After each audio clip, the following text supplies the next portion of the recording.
I'm going to show you how 7- and 8-figure companies grow so fast without working overtime. It wasn't until I understood these principles that I was able to grow my company past $1 million a year while working less and traveling around the world. In fact, 90% of people get this completely wrong and waste a bunch of time and energy and end up making less money.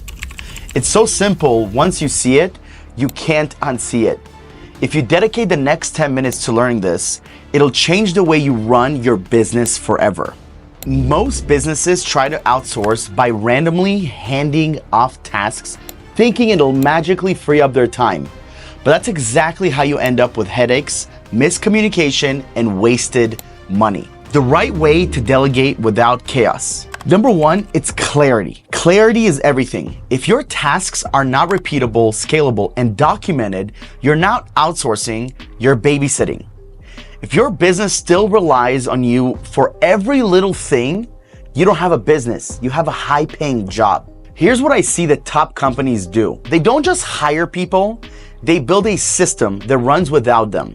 I call this the 3-step outsourcing framework. Step number one, the 80-20 rule of outsourcing. Not everything should be outsourced. Focus on tasks that take up 80% of your time, but don't move the needle. For instance, admin work, appointment setting, cold calling, CRM management, data analysis, billing automation, things like that, while the 20% does move the needle. For instance, formulating partnerships, closing high-ticket deals, creating content, going to events, speaking on stages. These are things that 7- and 8-figure business owners are doing in order to truly move the needle and grow and scale their business. Step two, systems over people. Most businesses hire first, then try to figure out the process. And let me tell you, that is backwards.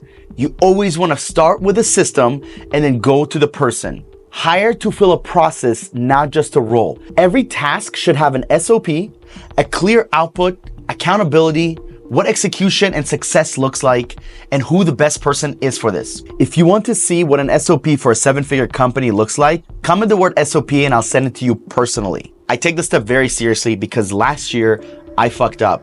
I overhired to the point where our payroll was over $500,000 per year. We were not doing that much revenue to compensate this. What I realized is that systems come before people. You build a good system, you don't need a lot of people. You don't build a good system, you're gonna need a lot of people. So always remember, do you have a system, a process, a step-by-step playbook for a person to come in and succeed in your company today? If not, you are responsible of building that. Does it need to be perfect? No, but you better have something. Step number 3, hire like a CEO, not an operator. Hiring based on skills alone is a mistake. You need people who fit your culture, your long-term vision, and the company core values. This is why I recommend having a multi-step interview process, because if you're just hiring people off one quick interview, you're doing it wrong. Ultimately, what you want to have happen is you hire right the first time. If you consistently have to replace people, you are doing something wrong. And this is why most businesses fail at outsourcing. Not because they hire the wrong people, but because they fail to set them up for success. Instead of assigning random tasks, give people ownership over outcomes.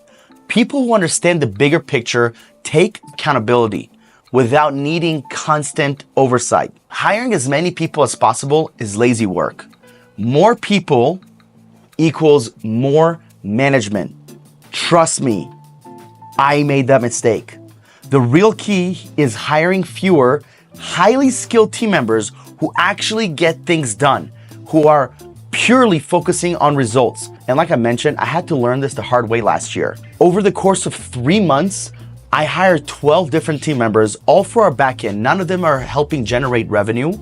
And at the beginning, it was okay because they were either underpaid and they were learning. But what happened when their skill finally caught up to their pay, they wanted to get paid more. They finally deserved it. However, we were not at the place where we could afford them. And also, they weren't helping generate revenue. Yes, they were helping with fulfillment. And yes, they were vital pieces to the company.